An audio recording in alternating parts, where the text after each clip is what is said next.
Hi there, I'm Dawn Mello and I'm the Customer Service Manager for CraftCuts.com. I also manage our hand painting department, and I wanted to give you a tutorial on how to paint a variety of flower patterns on wood letters. We can paint your letters for you, but if you want to paint your own, here's how to do it.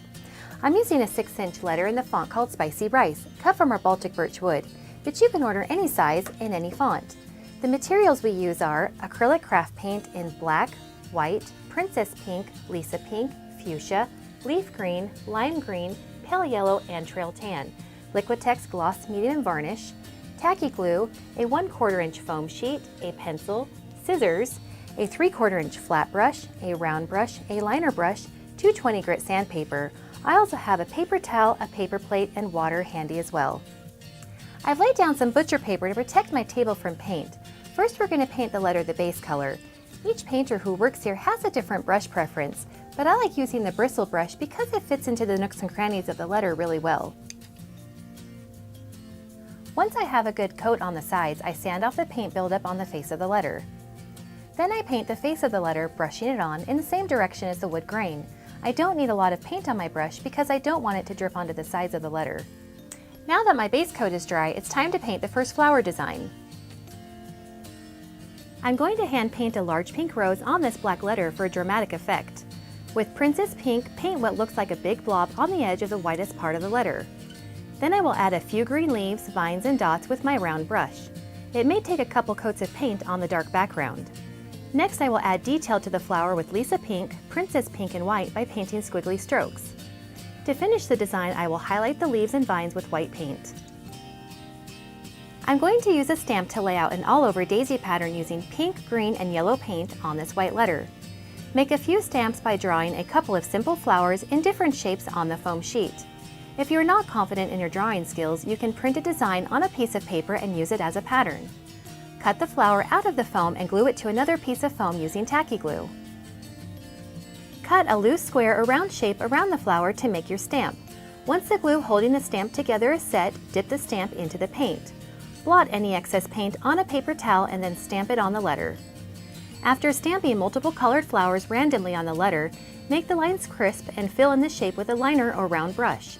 Once the flowers are how you like them, add a few green oblong shapes for leaves.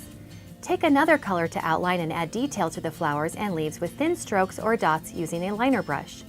Dip the back of the brush in the paint and dab little dots on and around the petals.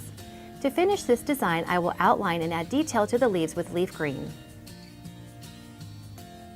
This tropical rose pattern is similar to the first letter, but with smaller roses and more of them.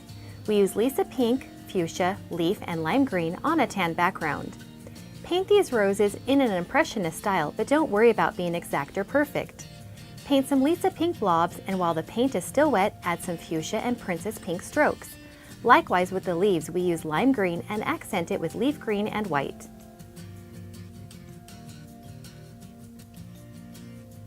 Using a 5-petal flower stamp, make a petunia pattern by randomly stamping on a white letter with Lisa Pink and filling it in and crisping the lines with a round brush.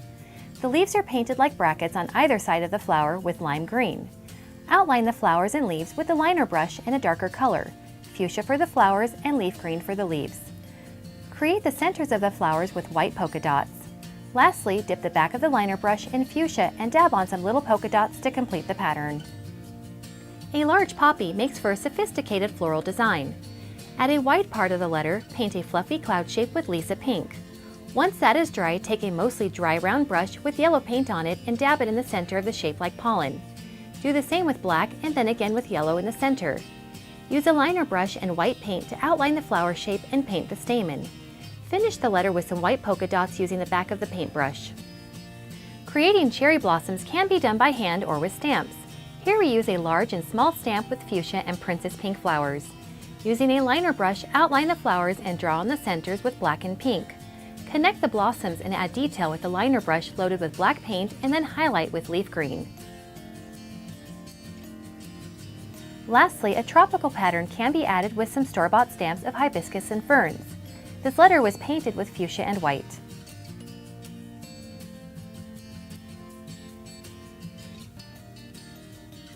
To finish the paint job, I brush on the Liquitex gloss medium varnish with the large flat brush. It helps seal the paint and gives everything a fresh glossy look.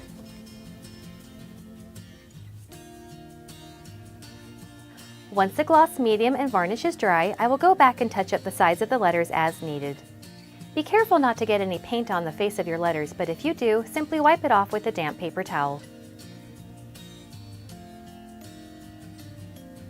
The great thing about most flower designs is they are just loose shapes with a little embellishment. Good luck with your project, and if you have any questions or just want us to paint the letters for you, we'll be happy to help. I'm Dawn Mello for craftcuts.com, and thanks for watching.